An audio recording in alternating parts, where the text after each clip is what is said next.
Wala muna tayo ngayong sasakyan. So ito muna project natin ngayon. Paanda rin natin to. So concern talaga nito, di naandar. So check natin yung spark plug, tapos yung coil dito, tinignan ko kung meron.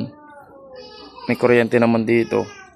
Nung binaklas ko yung carburetor, itong chamber na to, dapat kasi to puno ng laman to kung okay yung daloy ng gasolina. So yan, nakita ko, yan, dumi. Tapos may floater kasi yan dyan. Ito, may floater yan.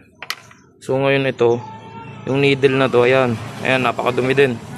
Yung needle, barado. So hindi naglalaro ng maayos yung floater. Dapat kasi pag puno na tong chamber na to, itong floater aangat. Ngayon pag angat na ito, magsasara yung needle. So hindi na nagpa-function ng maayos.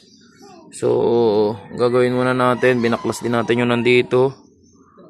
So lilinisan natin to. Kailangan natin ma-sprayan siya ng may pressure.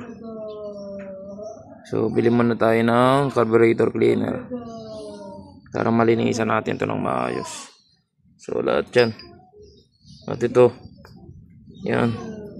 So for today's video, ito muna tayo. Wala muna tayong sasakyan. Ito muna gagawin natin.